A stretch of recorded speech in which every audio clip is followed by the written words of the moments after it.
Okay. Good night to our viewers. Good night to our guests that we have tonight.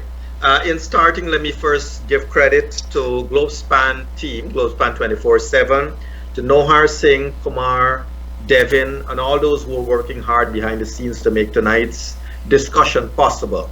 Welcome to our viewers in Guyana and across the diaspora. Tonight, we continue our discussion on politics in Guyana and how the political issues take control over everything we do. You see, across this country, people are, in one way or another, affected by the actions that the politicians take. Among the most handsomely paid persons in this country are those in government. And one needs to assess their salaries, their allowances, their medical benefits, their all-encompassing benefits that accrue to them. The political gamesmanship has certainly moved within the past decade, moved away from being a platform of helping people and raising the lot of the poor, and has moved to continuous barrage of nepotism and cronyism. Successive presidents of this country can seem to do no wrong. They're immune. Their pensions and salaries are beyond the dreams of the poor. Same with successive ministers and members of parliaments. The key thing that all politicians forget is that we, the people, we pay their salaries. It's the cuts on our hands and the bruises on our feet as we sweat and toil to pay taxes, which is used to pay them. And speaking of taxes, one must now wonder, with the experience at hand, whether the tax department, like its previous operators, now has gone into a mode of victimization. But more on that later. So yes, we the people must remind the politicians on all sides that they're not doing us a favor to operate the business of this country, but that we pay them to do it. They are, after all, public servants, our public servants, and if they do not perform to standards, we will fire them in 5 years. And in fact, 5 years may be too long to bear the burden some of them place on our shoulders. But indeed, we all seem to be consumed by politics in Guyana. And in these political discussions that we have on GLOBESPAN, we've been engaging with persons, many who are actively involved in politics and some who are actively as professionals and academics in their own field, to raise our own awareness of how and what we demand from the politicians. And pardon me for saying this, but these discussions are geared towards fostering debates, to build our confidence as a people, as Guyanese, that we can stand up and speak out. That whoever is in government, we can protest as is our right to. That we can reject politicians if we want. And that the people who build this country, they're the ones whose sweat and blood and tears are spent in building this country, not those who sit in their purloined office while we sweat in the field. Yes, we must pay respect, have respect for those who work in the fields, those who ride their bicycles, those who, when they're sick, have to join the line at the awful public health facilities, as compared to those who whiz by with sirens, and if they get a headache, they fly out of the country to seek medical attention overseas, all being paid for by you and I, who live and work here in this country. And as I'm on it, don't you dare to cry that things hard in Guyana. As a taxpayer, don't you dare to cry that you can't afford to pay your taxes. God help you. Meanwhile, they get their tax-free earnings. To bring clarity to it, they pay themselves with our money, and we do not even have the voice to stop them or hold them accountable. And so these discussions must continue, these conversations must continue, where we can raise our awareness as a people. How can we assess our politicians? How can we hold ourselves as a people responsible for the failing or the success of our politicians? And whether we discuss theoretical politics or the politics of the poor, we need to speak to and for everyone. Now, we need to also bring light to certain other realities. The diaspora, the Guyanese who have been living abroad in UK, USA, Canada, and elsewhere, they have contributed to their own sweat, blood, and tears to send food, clothing, the barrels over the years to maintain their family. They too are very interested in ensuring that we rise as a nation and hold our politicians accountable. And the diaspora, they contribute so largely to the development of Guyana in so many ways that sometimes we forget that the political rallies, The election campaigns might not even be happening without the money is being poured into the political parties by members of the diaspora. And so they too are equally responsible as you and I are, people of this country, for the politicians, their behaviors, their failings, and their successes. So our vision is to move beyond being racially motivated people to a people with a conscience that can vote based on policy, that can vote for the improvement of all. And viewers, tonight, we hope to have such a conversation where we engage with two gentlemen from the diaspora on their views of Guyanese politics, their expectations of how we can shape our lives, and how we can approach the upcoming general elections. We have tonight Mr. David Correia, the president of the United Group of Guyana. They have been working hard as a group to draw attention to the plight, to the situation in Guyana, to the plight of people in Guyana, through charitable work, through education, through donations. And they have also been raising the awareness that people need to pay attention to what is happening in Guyana. We also have our own Professor Charles Sugrim, who is a professor at York College and who has been in the forefront in voicing the creation of a vision for a new Guyana. He's an academic that certainly has his finger on the pulse of Guyana. He's a moderator also on another panel and is known for his outspokenness on matters relating to Guyana. Gentlemen, it is my pleasure to welcome you tonight to this GLOBESPAN panel discussion. Thank you. Thank you, Yog. Thank you, Doug. And I must start like this, as I made a little joke when we were offline. This is November. In 3 months' time, we're going to have elections in Guyana. In the next 3 months, you guys in the diaspora, you'll be freezing. We'll certainly be getting hotter and hotter here as we head towards elections. So while you are there and you fund our elections in a large way, I would like us to open more discussion tonight. What is your general assessment of things here in Guyana? Where do you think we are heading with regards to the elections? For example, do the people you are in contact with in diaspora, do they have concerns about the elections? The date is in danger, whether fairness is a threat. What's the general feel of elections in Guyana within the members of the diaspora? All right, thank you, Yog. I know David wanted me to go first, so I'll go first. Your monologue was really sung. Your monologue is exactly what the people of Guyana need to listen to and to try to work and see how best we can actually fashion our country for our future generations. Now, in the United States, as you said, most of the Guyanese overseas, I believe, lives in the United States. And it depends on which side of the coin you're on. I have some very good friends in the PNC group here. I have very good friends in the PVP group. I have very good friends in the AFC group. And everyone, even though they're supporting those traditional parties, the PP and PNC, I think they're really looking forward to a free and fair election. Of course, the PNC APNU group would want their party to win by all means, and also the PVP will want their group to win. So it's not so much win or lose the election. I believe what the diaspora is looking for is that Guyana can continue to be in the nations of the world that has free and fair elections. And we are hoping that that will happen this March, as the President announced the date, March 2nd. But our fear is that there is always the opportunity for fraudulent activities that can really spell disaster for our country.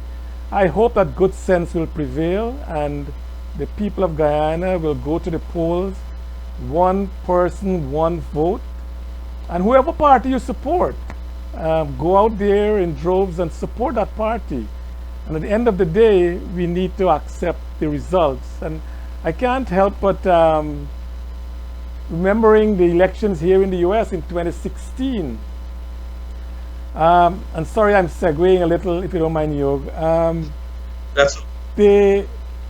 With the Republican and the Democrat, there was a debate going on, and the moderator asked both Donald Trump and Hillary Clinton, will you accept the result of the election? Hillary Clinton being so confident she will win, she said absolutely she will accept the result. Donald Trump was a bit hesitant in answering the question directly, and we have seen after the election of Donald Trump that the Democrats and Hillary Clinton have not accepted the result of 2016. So the thing is, I'm hoping that Guyana can rise above that, the people of Guyana. I think we are very smart people. We are very intelligent people. People might think otherwise. And I know you mentioned the local content early in our discussion. And foreigners, especially Trinidadians, are coming into Guyana in droves. And they're taking most of that piece of the pie that should go to Guyanese. So there's a lot of talk about Yog, and I think your question, what does the diaspora think about the upcoming election? I think everyone out here I spoke with, they really look forward to a free and fair election in Guyana, and we hope that that will happen. I think that was well Thank you. said. David? Yes, thank you. Thank you, Dr. Mahadeo. First, I'd like to say that many people in Guyana don't realize that we in the diaspora, we really care about that country. We are here in this country, but our hearts are there. We do things to help that country because we believe in it, because we want it to progress. We would love to see, well, okay, when we had the no confidence vote, there was a lot of concern over here among everybody I spoke with, where it's going, what's happening. And it's good that, that Professor Sugrim said that we should accept the election results, and that's great. The thing is that I look at the election results, and I think many people I talk to, because throughout I'm hearing this comment, it seems that when we change a government, that's all we're doing. We're changing a government and we're hoping for the best, and that's all we're doing. And it has been shown in the past that we're not getting a lot of results from the new government. And my hope is that the election will be like a wedding, and it'll be over, but the living is the story, as we say in Guyana. And I hope that whoever wins, I have in my heart who I hope will win, but whoever wins will put people in position of authority, people of position of power that can move the country forward, instead of keeping us in the same sugar, rice, old bauxite, now manganese, now gold, and now oil, in that reaping, pulling out of the ground what we have and just giving it to people abroad. I am hoping that, personally, that's what I'm hoping, that regardless of who wins the election, that is the direction we're going to move in, to bring Guyana, make Guyana into among the progressive nations of the world. Correct. I think one of the general feelings we have here, at least among some of my friends and colleagues, is that, Guyana finally, with the advent of oil and all the if we can get it right, we finally have reached to a stage where we can become the Guyana that all of you guys want to come back to eagerly and quickly. The problem is that, like what you said, whether we can do that, whether we can get there. Now, there is concern about elections because, for the past year, we have been talking about CCJ and GCOM and all of that. For me, I certainly will believe March the 2nd when I see Parliament dissolved. On just such a time, I don't know what else can happen. But I want to throw something else in the mix. You both spoke to in referring to politics in Guyana, you kind of refer to the parties at play. Let's talk a little bit about the small parties. There have been a lot of 20-something small parties that have come up that wants to contest the next election. Maybe half of them would follow because they just can't meet the requirements. What are your thoughts? Do you really think that the small parties will be effective going into the next elections? Before I answer the question, that's a really great question. I just want to add to what Mr. Correia just said. I don't see it as a marriage. I see the election as a woman giving childbirth, all the pains of childbirth, but when the child is born, she forget about that pain. She's so happy that her child is born. And we are hoping that fight a good fight, whether you're supporting APNU, PUP, whoever you're supporting. Fight a good fight, but after the election is over, let us all rejoice in the election results. So having said that, The small parties, I've listened to Mr. Schuman with the Liberty and Justice Party. I've listened to Mr. Badal with the Change Guyana. And I'm not hearing much from the others, but I think what they're saying makes absolute sense. I think they're on point. They're saying exactly what Guyana needs. The problem, however, Yog, is this. Our system of election must change.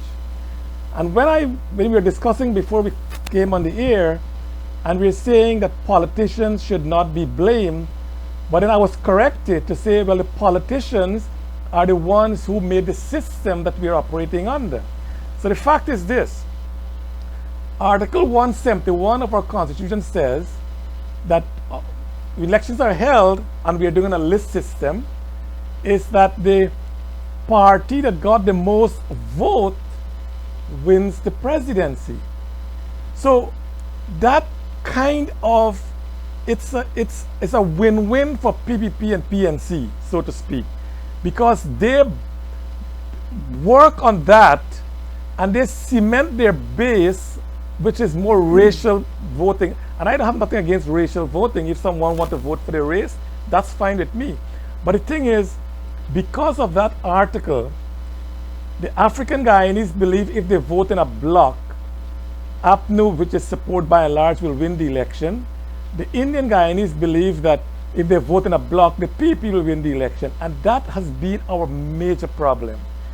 If that article is repealed, which the PPP and the PNC, they are not in favor of that.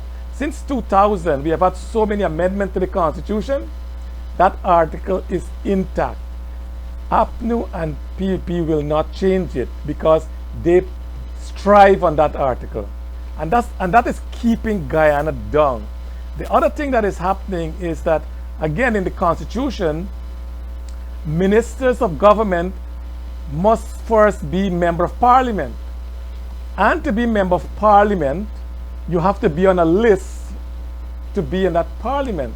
Now, I promise you, Yog, and I'm prepared to bet as much as anyone can. 95% of our members of parliament will not win an election if they have to contest by themselves. Nobody will vote for them. No Guyanese will vote for them. But they vote for a list that from that list, the party leader or the head of the list will now select from that list members for the parliament. So if I'm the leader, I select you, guess what? You got to follow my line. That does not help Guyana. And that's our fundamental problem. And unless we change that, we can talk from now till Christ's return. Nothing in Guyana will change for the positive development of our country. And that's my concern.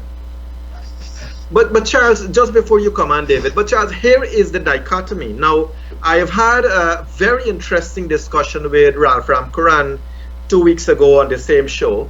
And, you know, like him, like Badal and the rest, they're all talking about constitutional reform, which is one of the battle slogans you have been raising consistently. There needs to be constitutional reform.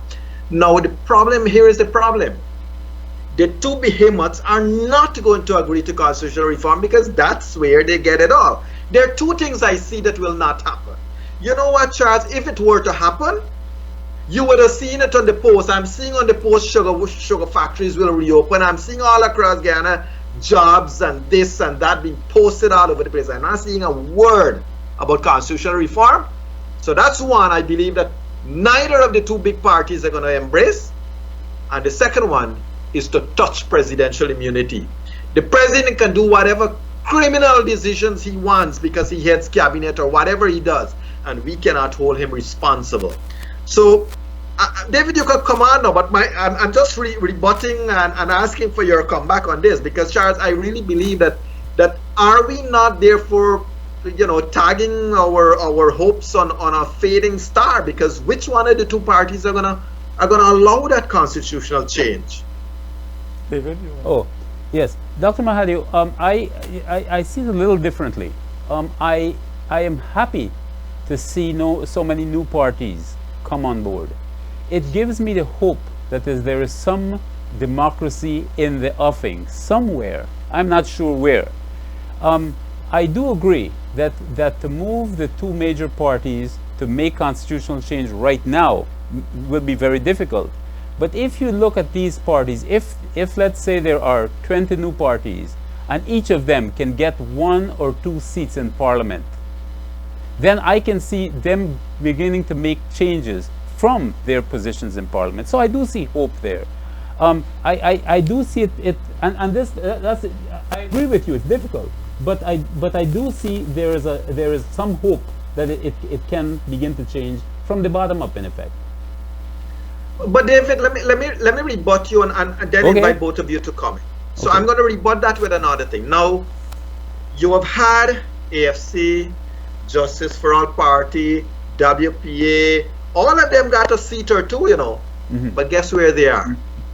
They're in the camp with the APNU government, which means that in order for them to continue, because of what you said earlier, Charles, the way the Constitution is, you have to back a winner-take-all system. And then, I mean, I've had Cathy Hughes on this program a little while back, and I questioned her that, you know, when you were in opposition, you were singing all this good things you will do. What happened now? And her answer was, surprisingly, it's very different when you're opposition to when you're in government. Of course. And that's the hypocrisy I'm talking about, Yog. The thing is this. One politician told me one time, he said, if you know what politicians do behind closed doors, you will never vote for them again. Because in the public, they tell you exactly what the people want to hear. They fight and they do all this drama on television. Once the camera is rolling, they do all the drama. When that camera is turned off, they are like beasts devouring the people who would vote for them. The thing is this, there are a lot of stories of Jagan and Barna meeting quietly so many times, even though they were against each other. And I like the idea of meeting. I think meeting is important. But when you meet for your self-gratification, there are reports that Barra Jagdeo met with Joe Harmon in Florida in the cricket game. And they were having party, they were having fun. You know, nothing is wrong with that per se. But when you do that for your own gratification, but then you come on television and say, oh, we're going to fight these people, we're going to do this and we're going to do that, when in private, you're kind of su with each other. I mean, that's the hypocrisy that we talk about. And I agree, I like the idea of people having discussion. It must be open discussion, frank discussion. People must know where you stand. Don't come and tell me in public, I will do this and I will, like you said, Cathy, you said the same thing. I supported AFC in the last election because I believe what they said they're going to do. They have stifled themselves, or they have allowed the PNC to stifle them. Now they're basically nothing. And that's the problem. That's why I admire Donald Trump. No matter what people say about him, whatever he promised the Americans, he has delivered and even more.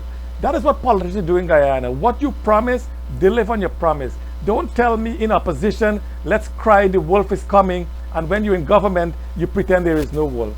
And that's the problem we have. I mean, it's solved that. And I'm glad Mike mentioned that, because if the small parties, and I really hope that the communities of Lennox Schumann, I think he's getting some good support in the American community, if they come out and support him, and if Badal can get some support in Georgetown, in the populated area of Guyana, that would be great. Now the thing, it depends on the people of Guyana. They will have to make that decision. And again, it's very tough for the people to make that decision. They want to vote for someone else, but in casting that vote, they're afraid that if I don't support the party of my ethnicity, that party will come down. And that is the dichotomy that Guyanese face. And they need to change that. How we'll change it? The people will have to do it. Well, Dr. Mahadeo, let me say something about the point you made earlier. You said oil is going to bring us into the level, but the problem I have with that is that if you look at Guyana, We had bauxite. We got gold. We got diamonds. I remember I met a guy once, an American walking on Water Street in Georgetown. And he was walking with some maps on his arm. And I just went up to him and talked to him. And I said, what are you doing? And he said, I have geological surveys that tell me that Guyana has the equivalent of 5 Omais. That's what he said. Guyana had gold. Guyana has gold. Guyana had bauxite. Guyana had manganese. Guyana had, now we get in oil. Guyana has wood. Guyana has water. Some countries don't have water. We got all these things going. And yet, all we're seeing is we have been using up these resources, giving it to the foreigners, and that's how we've been making a living, when we could do so much more. And to me, any government that we elect, that Guyanese elect, should be moving in that direction. How to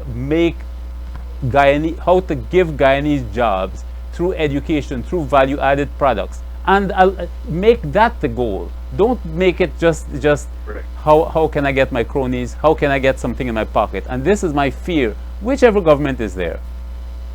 Right. So, but you see, it comes back to the point we started with. What I'd like to posit, what I'd like to put in front of you two gentlemen, I believe that the politicians are not going to change. Even the smaller parties, there is a view out there that when they get into government or when they collate, right, whether it's with each other or with the larger parties, we're back to square one. What has to happen, to your point that you made, to Charles, what has to happen is the Guyanese people, we have to stand up and realize we're putting them there. We can protest, it's our right. We can hold them accountable, it's our right. Look, when Grazer was in opposition, they created a huge storm over presidential pension. What's happened? They created, Nagamutu said everything you could hear about ministerial salaries. Within 30 days or 60 days, they gave themselves a salary increase. Now, the thing is that for me, the politicians are not going to change. But what has to change is Guyanese have to start being more proactive, have to start telling them enough is enough. And don't wait for 5 years to say enough is enough. We can bring this country to a halt if we want to. I know, Yog, that's a really, really good point. The thing, but the sad news is, like, not Guyana alone, but all over the world, people are generally followers. We like sheep. We have mentality like sheep. We follow. What we don't have in Guyana, and Yog, you got to take this up. You're one of the leaders in Guyana. You and Badal and Schumann and all these young guys need to really work together. This is it. I cannot stop thinking of a country called Singapore. No, we talk about Singapore so often. But Singapore had a president, a prime minister, sorry. His name was Lee Kuan Yew. He became prime minister in 1959. He won 8 consecutive elections after that. Lee Kuan Yew he actually lobbied the British government, and he actually got Malaysia. He wanted to form a form of government with Malaysia. After 2 years, because of racial and ideological problem, they had to separate. But this is what Lee Kuan did. He ensured that his country, 2 things was important. One, meritocracy. No one is given a job unless they can do it. And secondly, multiracialism. Because Singapore, like Guyana, they have Chinese, they have Indians. In Guyana, we have African and Indians. A very multicultural society. But Lee Kuan Yew, what he ensured he did was, unless you can do the job, you will not get it. But once you can do the job, he don't care who you support. You can bet your bottom dollar you will get a job. And the problem with our system, his ministers, and your monologue at the beginning says that ministers are getting too much pay and all the perks. You know what Lee Kuan Yew did? He said ministers should be paid top dollars. He wanted to compete with the private sector for ministerial pay, for judges' pay, for senior civil service pay. Because in doing that, he believed that corruption will be eradicated. But the thing is, he did not have mediocre to run a government. He had people who had the ability and the know-how to run a system and a government. He actually appointed people who are professionals to do a professional job. And if they can't, you know what happened one time? He set up an anti-corruption committee with powers to investigate and to arrest and do all these things. One of his ministers, the Minister of National Development, he got a report that he was corrupt. You know what Lee Kuan Yew did? He referred that minister to this body that he set up. Before anything happened, the minister committed suicide because he knew he was corrupt. The thing is, I teach in college, as you know, and we said we learned one thing in management. Whatever it's the tone at the top, it permeates the company. Like a country, whatever the tone is at the top, that permeates our whole country. And if the man at the top, the president, is firm and stand to his word, and whatever he says he means, and whatever he says he do, unless we get that person, and Yog, I'm appealing to you guys, you are there, you can be with that guy. You know, Barrel can be that guy, Schumann can be that guy, someone you gotta be that guy. You gotta stand up and says, this is what I will do, and nothing will stop us from doing it, because my word is my honor. Unless we get back to that, again, we can talk it until now, till thy kingdom come. And our country, as Mike said, we have all this resource, and still we are the beggars of the Caribbean. Now we have oil. Exxon will take the bulk of it, and we'll be getting the crumbs, and we are sitting back as if nothing has happened. That is our problem. Now, David, I'm going to let you take this point forward. An interesting comment has been posed by one of our viewers, Renrick Ramgobit. And his point is very important. Look, I can speak to what this man is talking about. He's talking about victimization, political and social victimization. There are two types of victimization happening in Guyana. One is political, that comes from the powers that be, and one is social. Because if you're not PPP or you're not PNC, you get buttered by their supporters. So very few, to his point, very few can speak up and speak out. But you know what? It's time we Guyanese recognize that if we all speak out, they can't take action against every one of them. Look, I can tell you this, and David, you'll take it from here. Okay. Pre-2015, I was extremely vocal about corruption in Guyana. I was extremely vocal as to what the government, about nepotism and cronyism of the past government. I have no apologies to make about it. But no one expected that the next government would have been equally or worse in terms of guilt for those same charges which we held the PPB, the fire to which we held their feet to. Now, to Mr. Ramgobin, we must speak out. The young people in this country have to stand up and say enough is enough. But let's go to David for his thoughts, because a lot of people that I've been speaking to, David, they are concerned. They have their jobs, people have families, and they do need, they do need to be protected. They do need their job security, but people are concerned about victimization and support. How can we buffer ourselves against such things? That's not an easy question. It's a good question. It's not an easy question. Correct. However, let me go back a bit. One of the things Professor Sugrim said was that if you look at the corruption in Singapore, it would start from the top. It didn't in Singapore, it was the opposite, but he said it would start from the top. And this is the reason, even though I am happy to see so many new parties, I'm always happy to see that, because that gives me the feeling that some people are hoping for democracy, and we sometime may get to that point.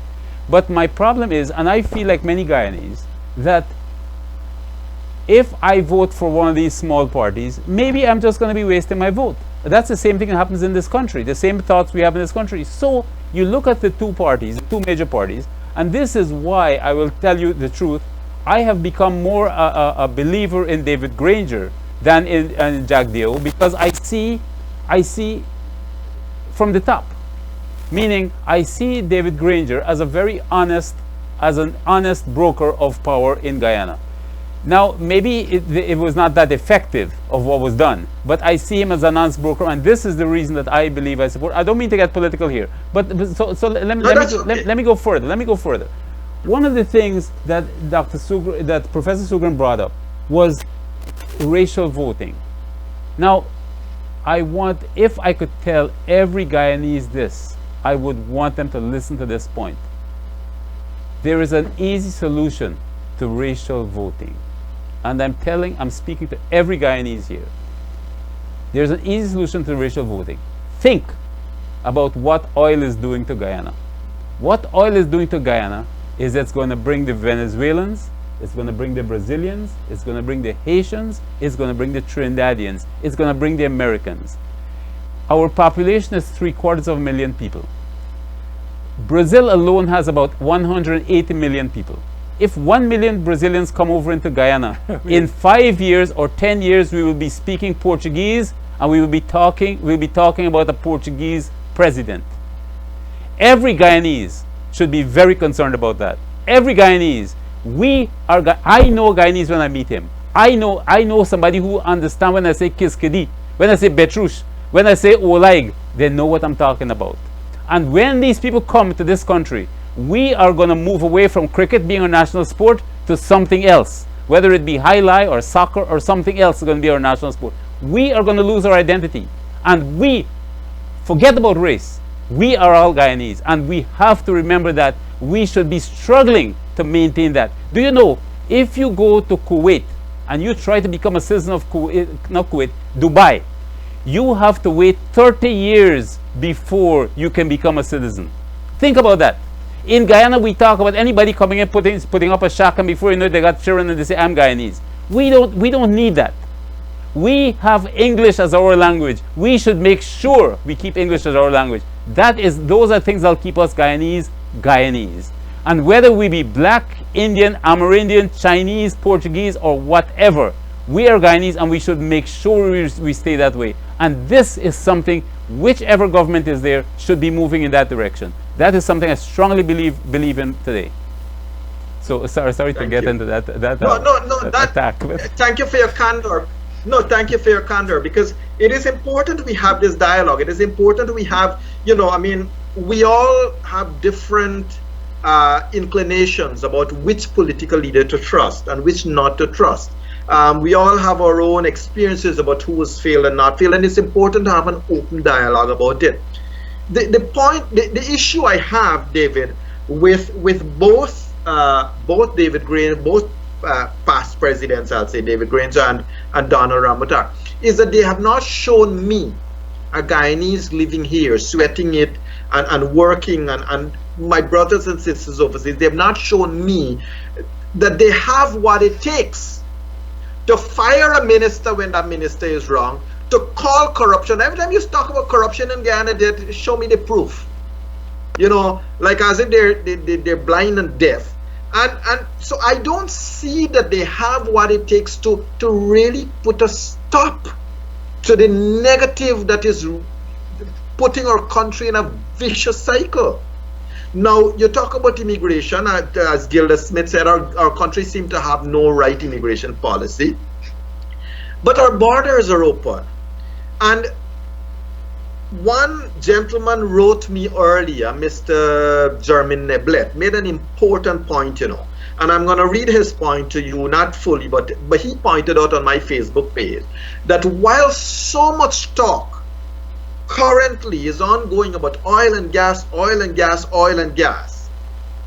there's no attention being paid to the social issues affecting our country. To your point, David, the immigrant people are coming into the country. Charles, you mentioned it too. There's carnage on the roads. There's social issues affecting the country. There's drugs. The violence in schools are increasing with each day. And Jermaine is right. What are your thoughts? Do you feel the government is blinded to these plights for political expediency? And that's the point. And David made a really good point there. And I mentioned this a lot of times with talking to my fellow Guyanese here in New York, is that yes, the Guyanese, Indian, and the African, they're fighting each other like crazy. We are 500,000, 750,000 people. We are fighting for what? I don't know. And by the time we wake up, the Venezuelans or the the Brazilian or the Haitians or whoever they are, they will take up Guyana, and when we wake up, we don't have a country for ourselves, which is very scary. But that's a fact, and unless our politicians, Yog, unless we have visionary leaders, we need a man with a vision. I thought David Granger and Moses Nagamutu was that tier of people. They campaign about it. They talk about biblical, you know, Granger and Moses and David, that they were such great people in the Bible, which is true. But guess what? In practice, they have been abstract failure. I mean, I know David talked about Granger being an honorable man, and I have no reason to doubt that. But the thing is, when you're flaunting the Constitution that you're supposed to uphold, and you swore to uphold, that you have lost a lot of respect from me. What I want to bring up is this, though, if you don't mind. When Desmond Hoyt became president, Desmond Hoyt worked to transform Guyana, without doubt. I think Desmond Hoyt was an honorable statesman. Now, what happened after that was when he became opposition leader, and then he came up with more fire, slow fire. I was kind of disappointed with that kind of arrangement. But the thing is, unless we have a leader who has a vision and is not afraid to act, because we swear in our oath of office without fear or favor, they will uphold and honor the Constitution of Guyana. Now they're not doing that. What can the people of Guyana do when a leader swear by the Bible saying that I will honor and uphold the Constitution, and you're flaunting it? That doesn't make sense to me. And I think the young people, Guyana, young people, you're listening, you're the one who will make that decision. Listen to Yog Mahadeo, listen to Badal, listen to Schumann. These guys are our future leaders of Guyana, and you need to wake up. If not, as David said, by the time you wake up, it'll be too late, because Guyana will be taken away from us. And he said, we talk about Kiskadi, you don't know what that is. We talk about Old High, we don't know what that is, because that'll be history. That'll be gone from our vocabulary.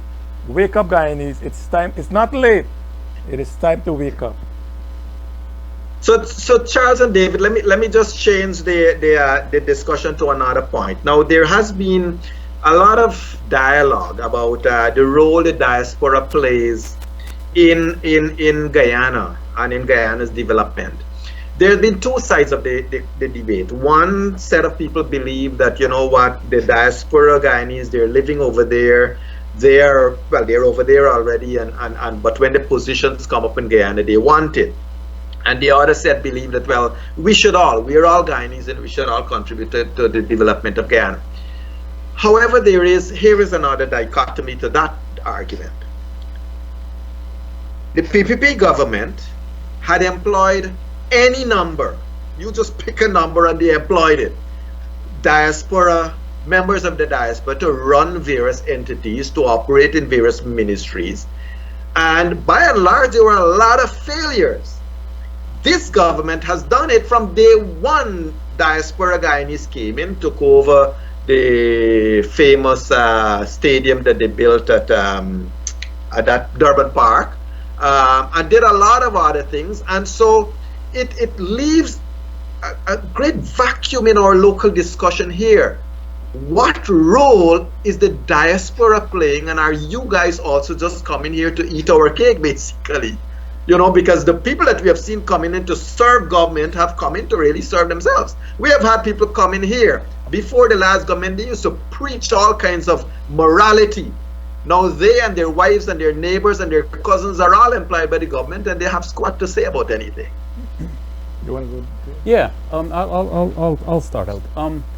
The diaspora, one of the things that I said in the beginning is anything I say, take in the context that the diaspora really cares about Guyana. We, a member of it, we never forgot our country, and we will do whatever we can. But a couple of things. One of the things is, I would like for the Guyanese to remember that the people in the diaspora are the people who were the entrepreneurs, the people who were the adventurers, the people who were the educated people, the people who could contribute so much to Guyana. but they're the people who came abroad. America and these countries abroad have gained so much from it. And it's like the example is the baseball enterprise in America. In America, America imports baseball players from Cuba, from Venezuela, from the Dominican Republic. But what America does, what these baseball teams do, is they have camps in those areas to train these people before they bring them out. America, Canada, they don't do that with Ghana. They just reap, they just take. And so we in the diaspora, we are here, we came here to better ourselves, but because we care, we would like to do things to help Guyana. We always want to help Guyana. Now, it's because we are the entrepreneurs, we can contribute so much to Guyana, which, as you remember I said, we care about Guyana, and we are here to help. One of the things the United Group of Guyana was doing, we are trying to get the diaspora together to become a force to maybe keep the government in line in Guyana, be able to pressure them in that way. That was one of the goals we were looking at, because we can be a power over here. We can be a power in this country, but we have not been very successful in doing that. But that was one of the aims that when we started out we wanted to do, to bring the diaspora together, because if you can bring them together, they can begin telling the government, hey, there's a constitution, obey the constitution. Or we're going to start cutting off help. We're going to start cutting off, we're going to have our contacts here, talk to the people over here, etc., to do things to keep the government on the straight and narrow. Those are things we were hoping to do. Right. But that was not a hope that was fulfilled, but it's something that we had planned to do. Yo, I want to say two things. Right. One is that I don't blame Guyana for thinking that those who live overseas, the diaspora, when they come home, they reap the hog of the benefit. And the problem is this: when the PPP was in government, who did they bring back to Guyana? Supporters of the PPP. No other person I can recall came back to Guyana that is outside of the support base of the PPP. Now you have up to in government, who comes back to Guyana? The supporters of the PNC. So when you said that they're coming back and they're taking the hog of it and they're getting rich, and the daughter and the son and everybody else is working, that is true. But this is what I want to tell the Guyanese. And again, it comes back to leadership. We don't have good leaders in Guyana, sadly. That's a sad news. That's a fact and that's a reality. We seem to be cursed when it comes to leadership. We are in serious trouble. But the thing is this: Guyanese left Guyana, I left Guyana, David left Guyana, not because I want to. I was working for a commission in 1980, in the 80s. When a guard, we were talking, and the guard told me, he said his cousin is leaving to America. So he asked his cousin one question: why are you going? And the cousin said, for betterment. And he said that was all he wanted to hear, to come to America for betterment. Most of us who left Guyana is because we were sponsored, someone came before, and then we got to the United States, which was a good thing or a bad thing. But the thing is this: Guyanese coming overseas, many Guyanese have become top-notch professionals in their field of study. They have become super good in what they're doing. They have become successful businessmen and women. They have every field of Guyanese have actually earmarked in any part of the world they have excelled in. So when Guyanese, if Guyanese were allowed to come back home without affiliation to a political party, for meritocracy, if they're allowed to come back home and give up their service, Guyana will benefit 1,000 times. Because you're coming back with your skill, with your know-how, with your money, with everything that is required. And that's why one program I hosted, if you don't mind, Yog, I said we can develop Guyana within 10 years if the Guyanese at home and abroad put our funds together. David mentioned we have 5 OMIs. I think if Guyanese put their money together, we can invest in that OMI. The money stays in Guyana. OMI took all the money to Canada. We have the Australian there, they took the money. Everything is, we've been raped. Yep. Over and over and over again.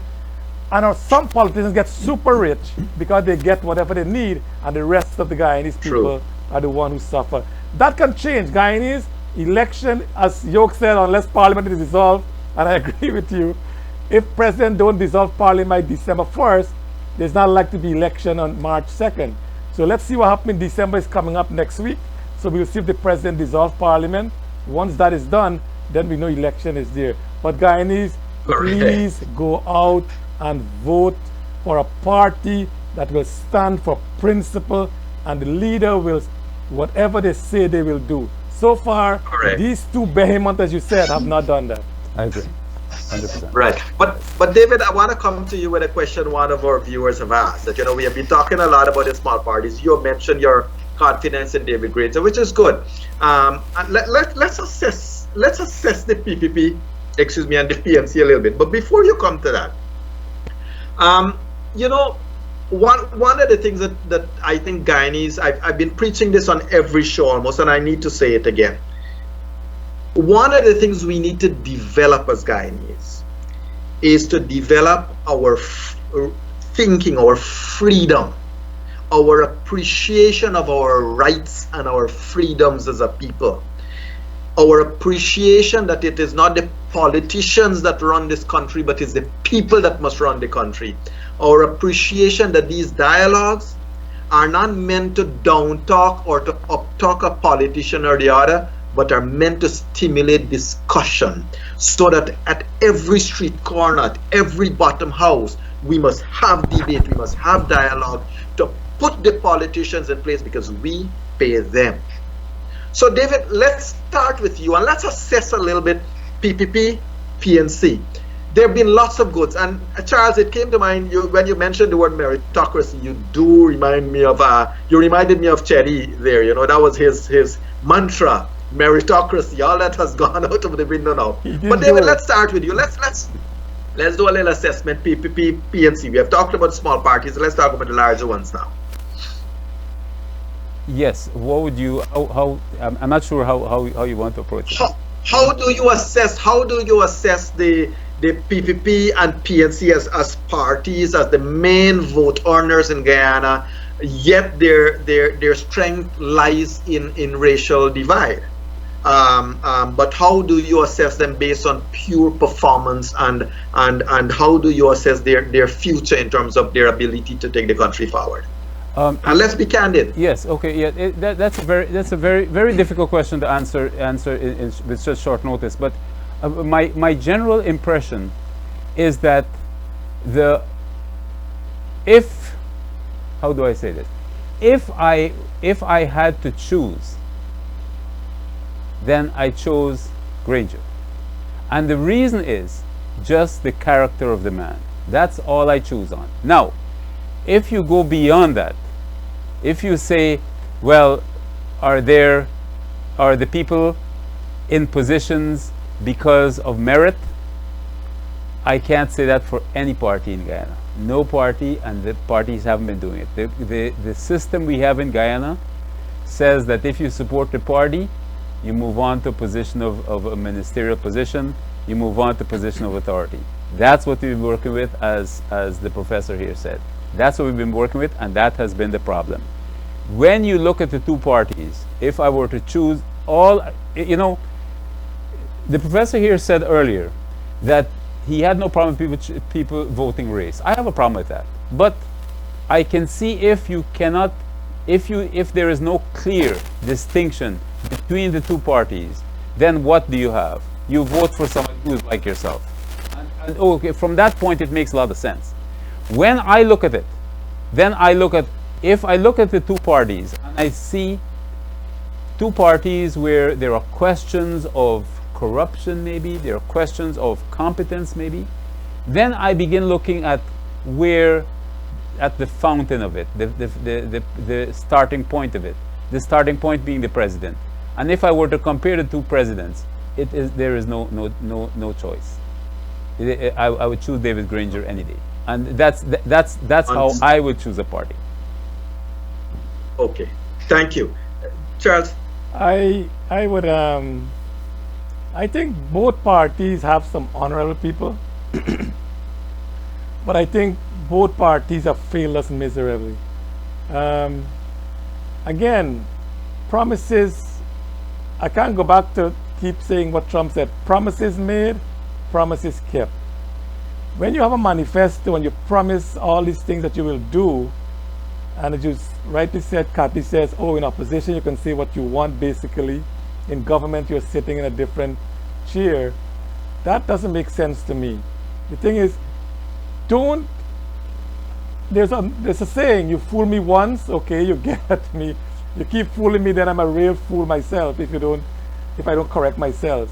And if we keep doing the same thing over and over again, expecting a different result, then we ourselves become fools. Because if we expect that the PNC and the PVP will do things differently, I think I have a bridge in Brooklyn to sell. Because I don't believe these guys. I mean, a tiger doesn't change its stripe, a leopard doesn't change its stripe. For the last 53 years, the sad thing about it is after the rigged election that happened in the 60s and the 70s, I think that polarized Guyanese more. If Burnham did not rig election and Chetty Jagan had won the 68 election, and if the Indian who voted for Chetty would have seen it gone to a socialist way, they would have voted for Burnham. I mean, look at Trinidad. Trinidad didn't have a rigged election, but they changed government so often there. They have a similar guy like Guyana, African and Indian, and they have a really vibrant society there. We could have done the same thing in Guyana, but rigged election has really tainted us, and we have really suffered from that. And because of this, as I said again, our constitution, you cannot be a minister unless you're a member of parliament. You cannot be a member of parliament unless you're on a list, and then that list is selected by the leader. Correct. It really will not help us. Let me be devil's advocate. Yeah, go on. A party's essence, a party's character comes from its leader. And to me, when I look at the two leaders, there is no reason to even second guess whether Granger is the person. Granger is the man. Now, the party is not perfect. The party can do with some improvement, and I live in hope. I live in hope that Mr. Granger will make this a better party to lead the progress for Guyana. That's what I believe in. Yeah. So let me be the devil's advocate here to both of you.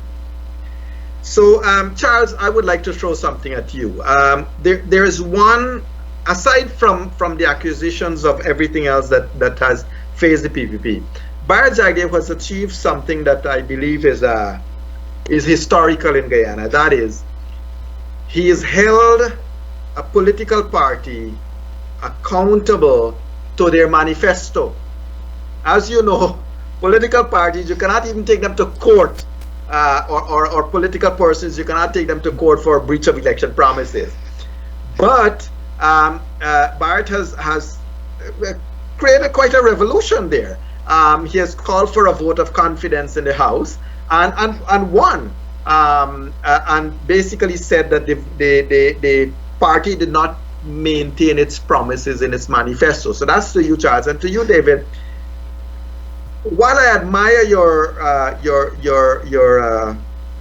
the words you say about David Granger, I mean, I must say this: I have no political lineage at this moment, but isn't there the fact that David Granger will go down in history as the president that has been most in breach of the Constitution of Guyana? Over to you two gentlemen. That's a fair question, but I think it's an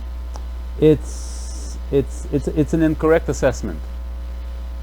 The thing is that anybody can come up to me and say, I hit them with my car. But if I say, prove it in court, and I take them to court, it doesn't mean that I am against the laws of America. It means that I believe in the laws of America, that I can say that I can take this thing to court. And so this is how I look at David Granger's actions. I don't look at it as a disruption or a disregard for the Constitution, but I look at it more as, okay, fine, you say there is a vote, let's take it to court. Let's prove there is a vote. The Constitution doesn't say you can't take anything to court, and therefore I don't see it as a breach of Constitution. Not at all. I'm sorry. I just want to... Understood.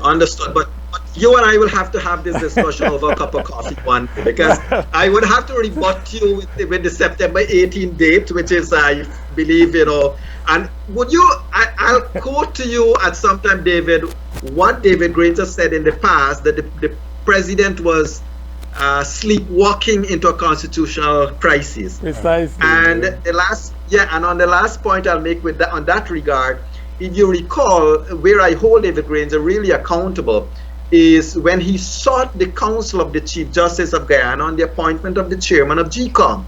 And when the Chief Counsel gave her opinion, he disregarded it and said he has his own opinion. Okay. So he didn't even an opinion was not binding. If you remember, an opinion was not binding. The opinion was not binding, it was an opinion.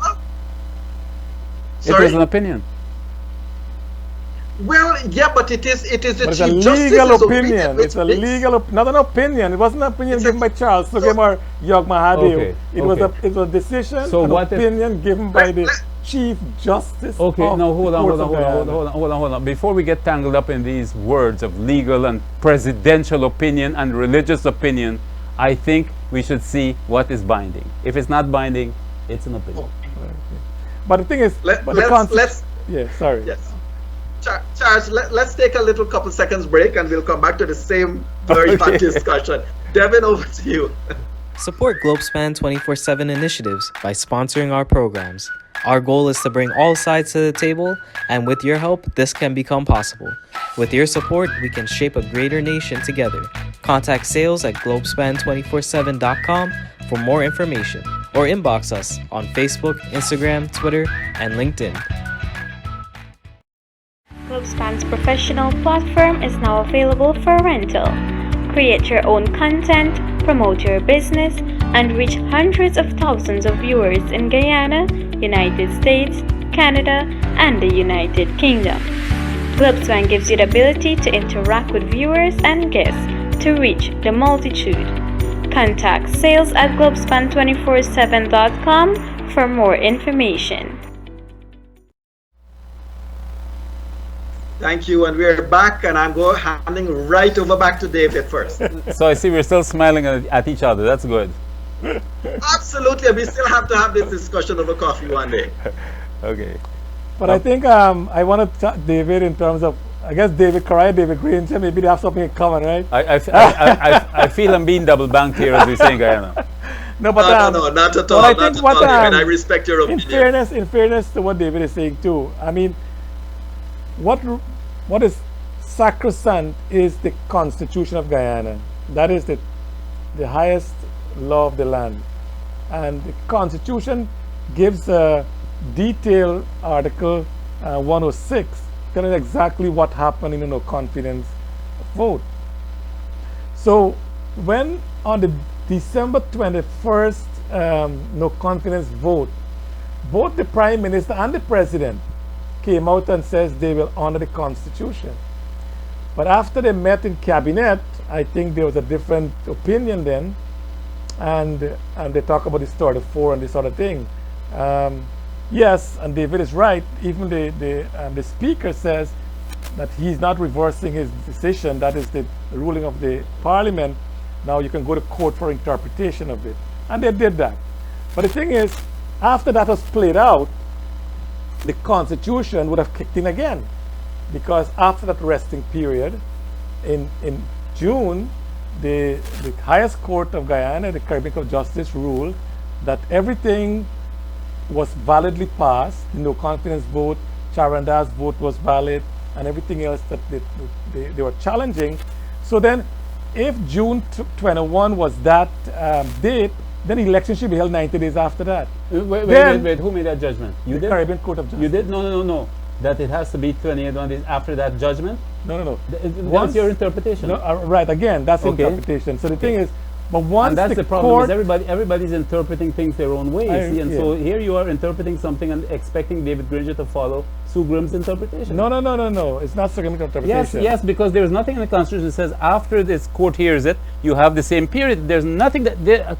Our Constitution is very weak in that respect. It doesn't clarify a lot of things like this. And this is one of the areas that I feel wasn't clear What happens after you go to court? Okay, after you go to court, does it immediately begin? The Constitution doesn't address that. That's Sugrim's interpretation. Okay, if you don't mind, Yog, the thing is this. Sorry. If you can go to court, let's take out the court part. When was election was expected to be held after the no confidence vote? 90 days. That's correct. So the government challenged it, Right. which is a right to do, Right. and the speaker also gave consent to that challenge. Right. But that challenge, what it did is just put a hold on that 90 days. Right. That is, I think any reasonable person would interpret it that way. Maybe that is a wrong interpretation too. The law But- is not reasonable. Please remember that. The law is never reasonable. Don't assume that. But anyway, we're going to continue that discussion. But the thing is this. The bottom line is, unless the president dissolves parliament on December 1st, there's likely to be no election on March 2nd. So we are waiting and see what happens. But we can move Charles, on. I have a question. David, I want to, and please don't get me wrong, I want to take you up on this, on this point. If it were the PPP in government, Yes. and that no confidence motion would pass last year, December, Right. what would have been David's opinion today? You may be right. I don't know, but you may be right.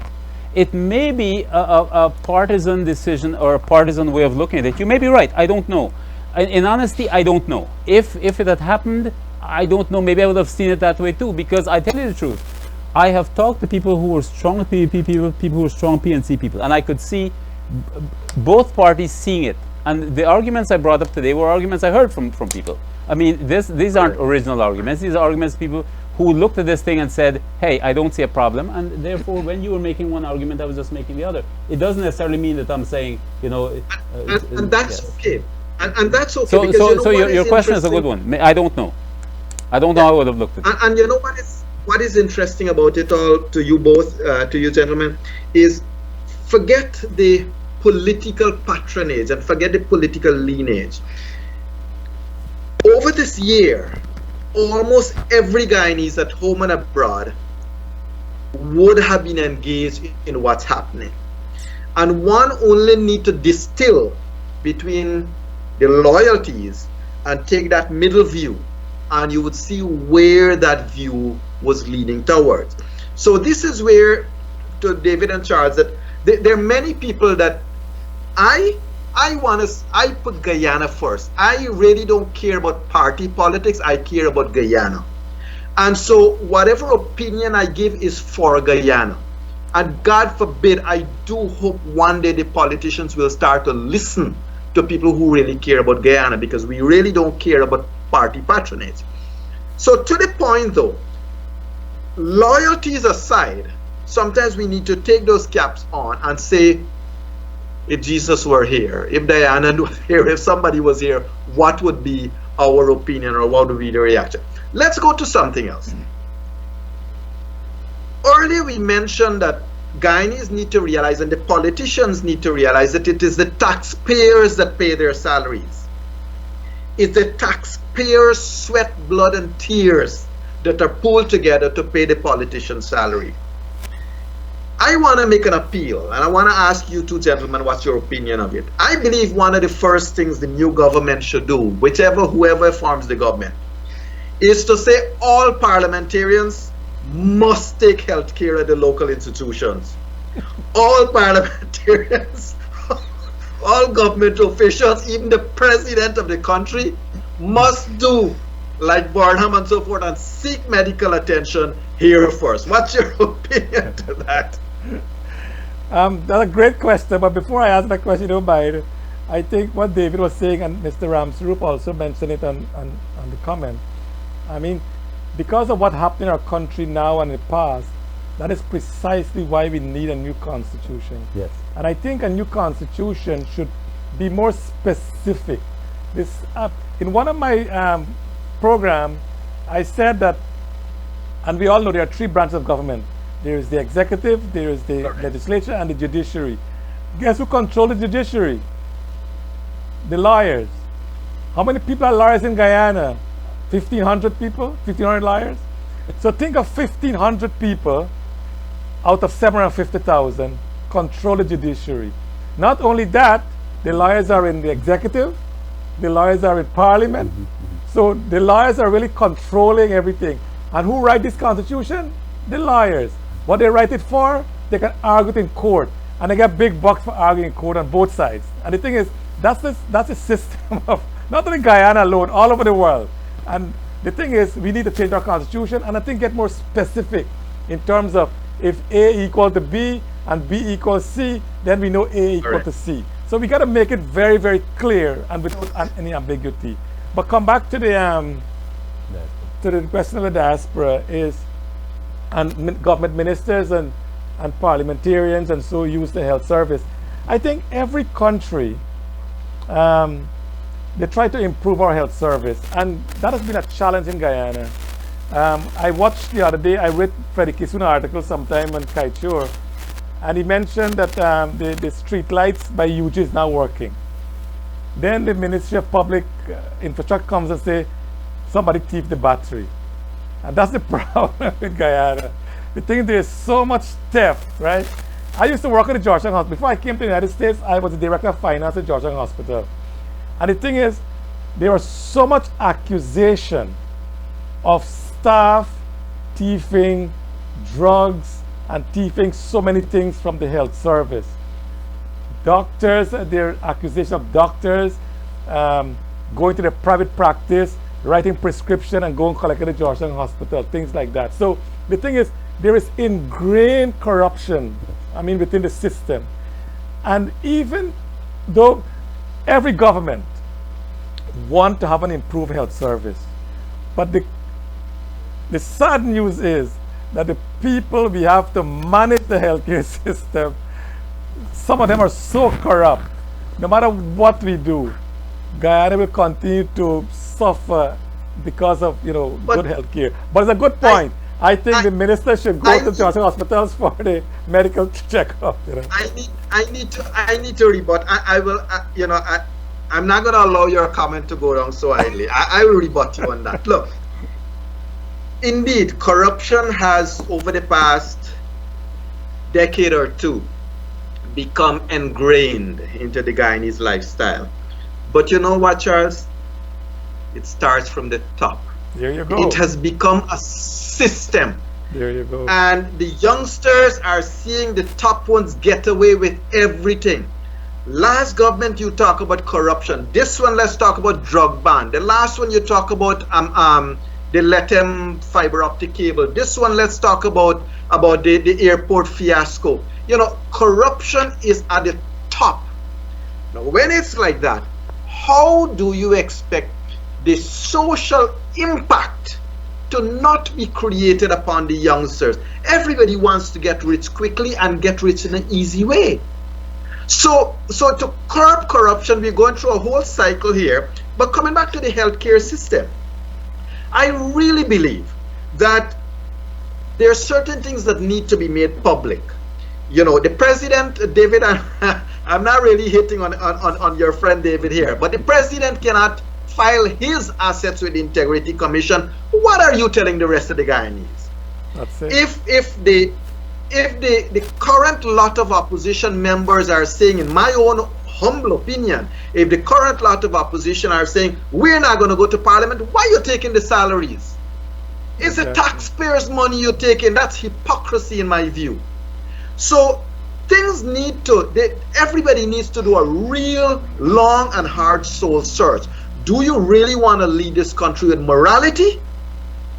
Or is it really a free-for-all system you want to take? And that's why the poor people, Charles, they have nowhere else to go than to go join those long lines at the public hospital and deal with the attitudes of the doctors and deal with the attitudes of the nurses, right? But guess what? A minister gets a headache, he flies out of the country to get it resolved. The poor man who pays his trip overseas to get his headache resolved has no choice. That's the plight of this country, and this is why Guyanese must stand up and say, enough is enough. Sorry about the ranting, but I'm really feeling strong about some of these things. Dr. Mahadeo, the thing is that I think that because I love Guyana, I always have the hope that the next politician, after the next election, whoever it is going to emphasize a few things. Bringing jobs to people, educating the people for these jobs. Look, we knew oil was coming in. It should have been started a long time ago. Yes, they started later, but I'm saying it should have been started a long time. And not only oil, agriculture. We should be educating our people. When we come abroad for the education, you know, I have relatives who came abroad, and they are now educated to the point that they cannot even go back to Guyana. Guyana has no use for that type of education.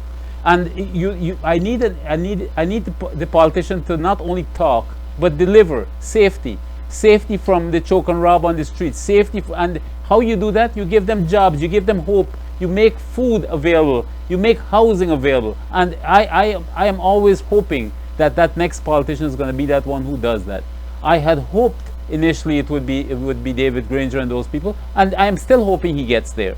But I am saying that that's the politician that I would support, and that's the politician that I think most Guyanese would support, regardless of race, or regardless of any of these other problems we put in front of our politicians. It's only a hope. Correct. I agree with you, because look, jobs, the crime situation, poverty, these are real problems that can be easily addressed. Correct. And you know, Charles, I'm going to hand over this point to you, but here's another dichotomy. So Irfan Ali, and I believe the man is right to talk about it, says I can bring 50,000 jobs to Guyana. Why is it just 50,000? It should be 100,000, because there is scope for huge job gains in Guyana. Yes. Current government is saying nothing. So there is a dichotomy. Some thousands of people graduate out of university every year, sorry. And what are we offering them?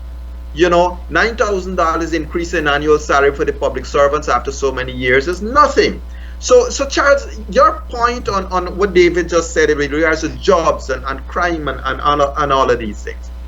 I believe one of my program also, I mentioned it, if you don't mind, is that Guyana have enough natural, rich, fertile land to do mega farms. Whether we do reforestation, I was a forester at one time in my life. Whether we reforestation, whether we do cattle rearing for beef production, whether we cattle rearing for milk production, whether we do mega farms for whatever it is, pepper, mangoes, whatever it is, I don't know, sheep farming, pork, whatever we can do.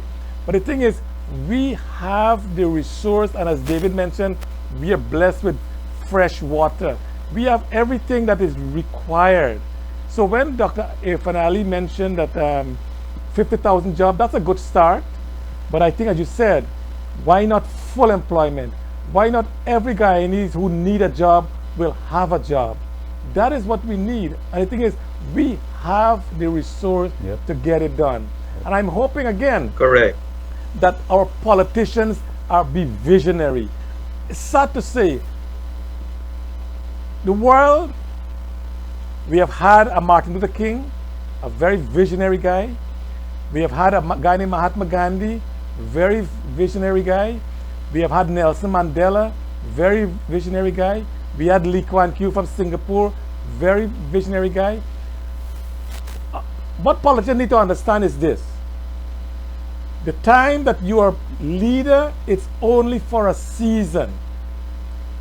Look at the politicians of the past. They're either dead or they're retired or they're gone. One day, today you're the leader, tomorrow you may not be there. Why don't you do what is right for your people and your country?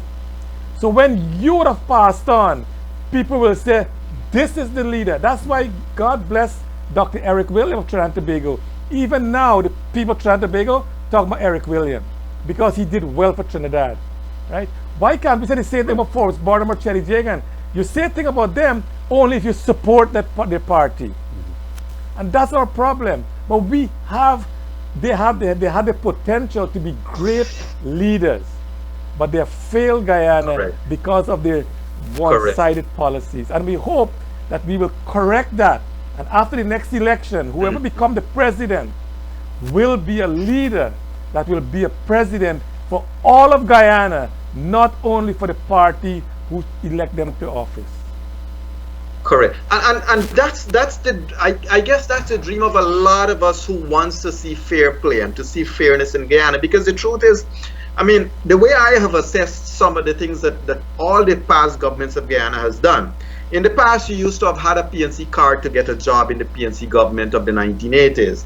You know, the PPP government came, the first part on the cherry was okay. After that, you had to be a friend or family to get any part of anything decent. The current government, I mean, I know many professionals who applied for various jobs in the current government's professional portfolios. None of them were allowed to get the jobs, whether it was because of race or politics or whatever it was. I am sure the argument will be that those who are, you know, those who are deciding who must get the jobs will decide what's best, not just for the party, but for, you know, the long-term effects of the country.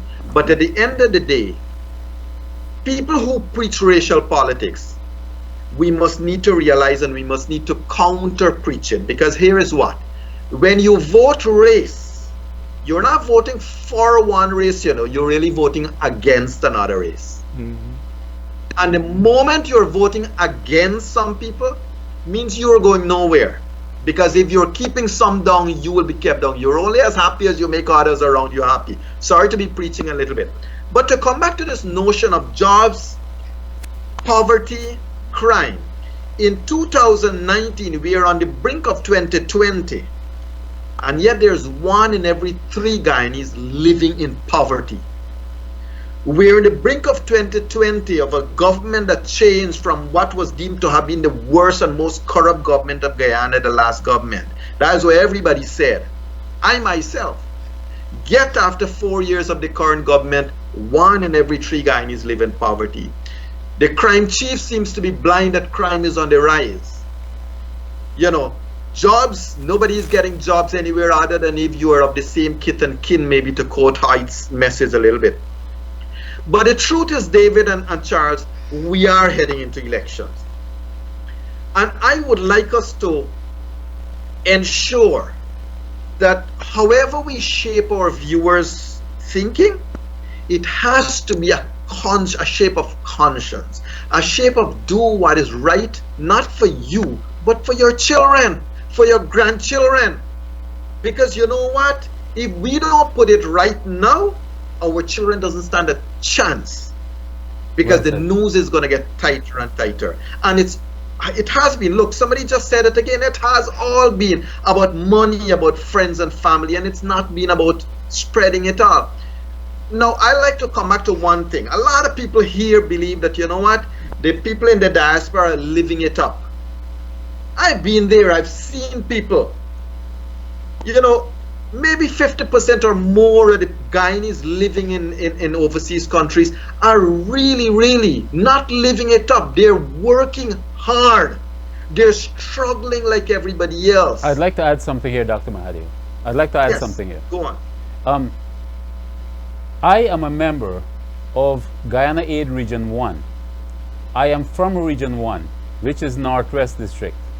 Mabaruma, Matthews Ridge, Hosororo, Marawana, Port Kaituma, Moruca, those places. And I am a member of Guyana Aid Region 1, and I will tell you, we do things, we send computers, we send books, we send backpacks for the children, we do a medical fair every couple of years in the region. And the people here who support that organization are not rich people. They are maids, they are security guards, they are cleaners for people. They are what they call the nurses' aides. They are people like this. So when people say we're living it up, but I'm saying that this is part of the diaspora that cares for Guyana, and this is one of the things I want to stress so much. It's that when we're over here, don't count us out. We still care, and we really want to do to help. Absolutely. I wanted to say that because I want to make that clear. No, thank you. And I must tell you that a lot of us, we know how hard people work over there. Charles, I'd like to ask you a last question, and then we'll be wrapping up. You're dealing with a lot of young people. Your students would form a large part of the youths in America that may have totally lost their connections with Guyanese. Nevertheless, I do know, because having been in conversation with many, that people are constantly thinking and talking about Guyana. How are the youngsters viewing what's happening in Guyana? A lot of them are turned off,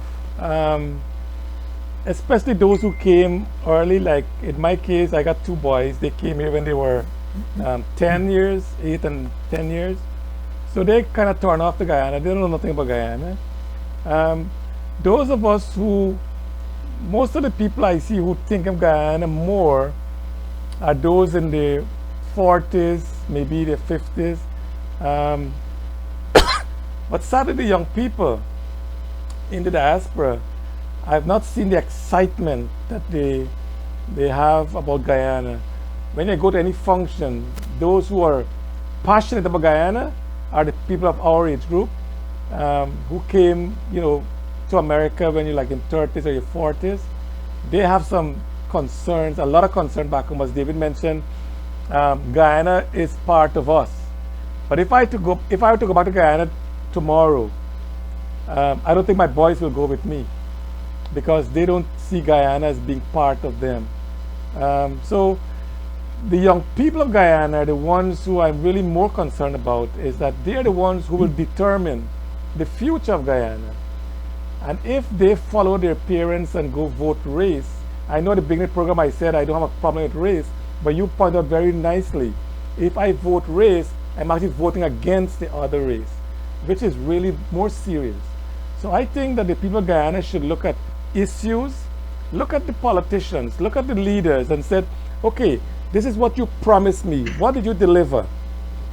If you don't deliver, I'm sorry, you will not get my vote, period, right? Forget about this racial thing. If we do that, our politicians will become more responsible. They will get things done, not for themselves, as the young lady mentioned on the program. It's all for money, friends, and family. They will think of Guyana because they'll have to deliver. If you don't deliver, guess what? The next election, as you said, they're out. And I hope that happens in this election. Thank you. And as we're wrapping up, let me make a point. I noticed that one of our brothers have said, I believe Feroz Bacchus has said, I'm one Guyanese that would love to return to my country. And I'd like to say to Feroz and to all others out there, I am one Guyanese that's living here. And I promise you, we continue to do whatever we can to ensure that Guyanese can start to stand up and speak out regardless of who's in government. This country belongs to all of us, and we will all find a place here. Gentlemen, it's been a wonderful discussion tonight. Thank you, Dr. David, Mahadeo. 30 seconds, final message.